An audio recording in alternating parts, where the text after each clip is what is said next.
DVDs then you don't show them. He has a hot, steamy love affair with truth. And now your fearless host, Brock Glory.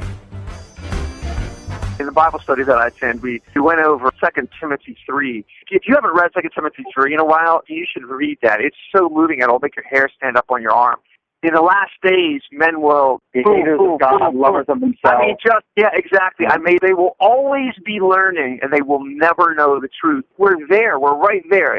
It's like everybody else is drowning around you, but you know that we weren't meant to be drowning in all this water. They've got the bucket, and they've got the swimming trunk. Gangster Squad. The movie was set in Los Angeles, and the peak of the gangster era. And the one guy's like, this good man is trying to fight against it. Boy, the parallels of us. You have to watch the movie just for that. The parallels of people like us and the world were incredible. So you got most of the people who have just kind of like, okay, the gangsters are in charge. I'm just not going to rattle any cages, or I'm not going to stir up any dust. And you got this one dude who's like, I'm going to fight against it. So he gets the squad together, and Ryan Gosling says to the guy who's getting the squad together, he's like, dude, in case you haven't noticed, you're the only one with the bucket, and everyone else is in swimming trunks.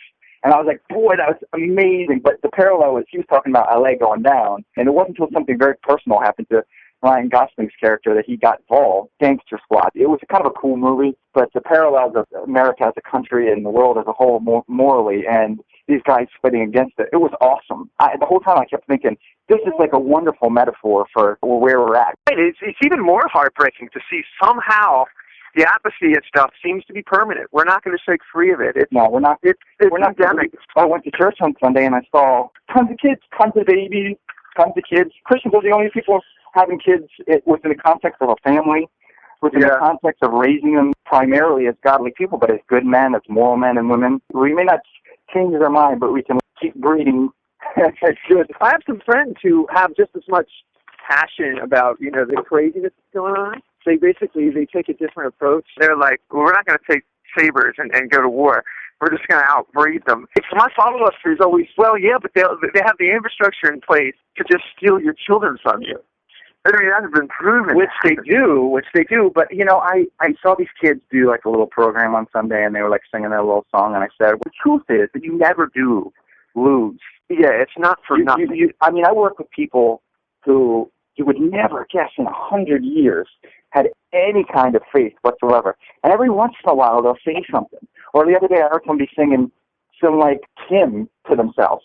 And I was like, what the heck? Oh, we used to sing that in church, or my grandma took me to church, or I went to church as a kid. That stuff's in there. And God knew what he was doing when he said, there's seeds. You're right. By this, I don't mean anything negative, but there is a fallback, a default. This to be true, even though I'm rebelling against it, doing everything I want. The core values is still inside that person. So push comes to shove, something may happen in their life, and sadly they lose their life young, and it was probably too young before they had a chance to, go back to the truth. But for the most part, they get married and have a family, or they become parents, and I'm shocked to see how many people start going to church, Facebook posts about faith and stuff like that, because that is really the only thing that matters. So you either have that kind of fallback where you become so humanist and hardened, or you have the fallback where like, I have a family now, and that tends to be the fork in the road. As soon as your life is less about yourself, you tend to think about those things again. Yeah. I don't know though, man. I think they're doing a pretty good job. The infrastructure and the systems are doing a pretty good job of recognizing, look, we have to take the children. You know what I mean? That's got to be priority number one. The thing about the Justice Department not allowing those people to stay here, the German family, that was really the homeschooling. With that judgment, they're basically saying we do not condone homeschooling, and it is not considered something that has a ton of foresight, and they know exactly what they're doing. Just like when they're establishing all these background checks, what they're really saying, if you understand their little code, is we are coming for your guys, idiots.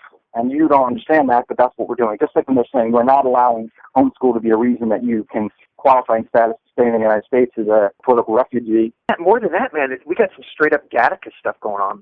You have all these eye scans and all these brain tests and stuff. And biometric. Yeah, it's going to be remember that great movie, Gattaca, where you have the underclass? Oh, yeah, the genetically engineered people. As soon as I heard all that stuff, and that's all Common Core stuff, as soon as I heard all that stuff, I was like, That's what that stuff is. It's the litmus test to do anything.